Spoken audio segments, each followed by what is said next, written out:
Tania absen 34.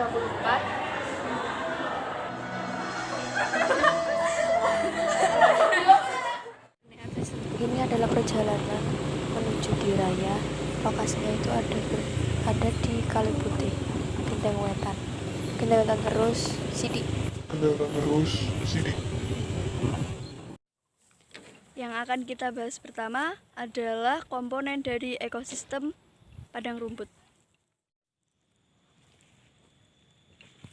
Komponen yang pertama adalah rumput.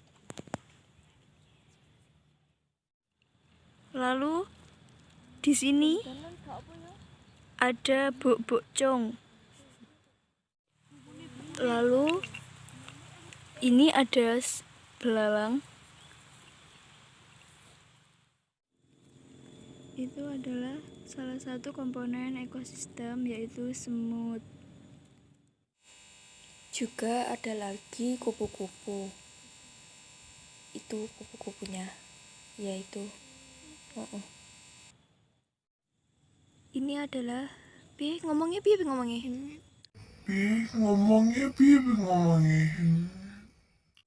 Ini juga salah satu komponen biotik yang ada di ekosistem padang rumput, yaitu kaki seribu. Sedangkan komponen abiotiknya yang pertama adalah tanah. Komponen abiotik yang selanjutnya adalah udara. Selanjutnya kita akan membahas tentang interaksi yang ada pada ekosistem padang rumput.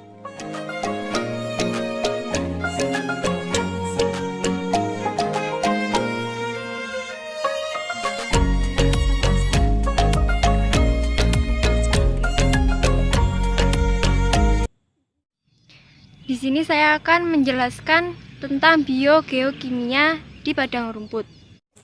Biogeokimia yang terjadi di padang rumput yaitu daur oksigen. Daur oksigen sendiri adalah salah satu proses pertukaran dan perubahan terus-menerus antara oksigen dan karbon dioksida atau karbon monoksida melalui proses fotosintesis. Proses daur oksigen. Yang pertama, proses fotosintesis. Tumbuhan menyerap CO2 dan menghasilkan O2 yang dilepaskan ke atmosfer. Kemudian, O2 dihirup oleh manusia dan hewan melalui pernafasan. Oksigen oleh manusia dan hewan kemudian digunakan sebagai bahan bakar cari makanan melalui proses metabolisme dalam tubuhnya masing-masing. Metabolisme manusia dan hewan menghasilkan CO2 yang kemudian dilepaskan ke atmosfer. Senyawa hasil respirasi makhluk hidup adalah CO2 dan H2O. Kedua senyawa ini kemudian digunakan kembali oleh tumbuhan untuk melakukan fotosintesis. Dan begitu seterusnya sehingga daur oksigen dapat. Selanjutnya yang akan kita bahas dalam video kali ini adalah aliran energi yang terjadi dalam ekosistem padang rumput.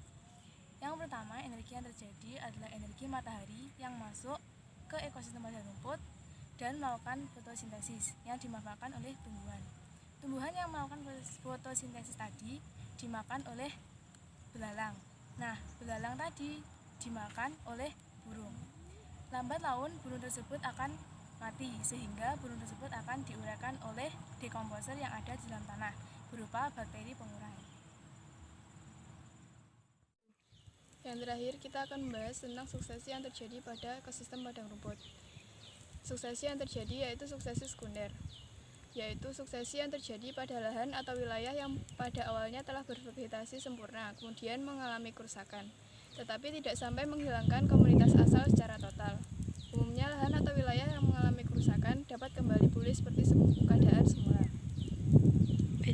Kerusakan yang terjadi pada ekosistem padang rumput disebabkan oleh aktivitas manusia, yaitu pembabatan liar yang digunakan untuk pakan ternak.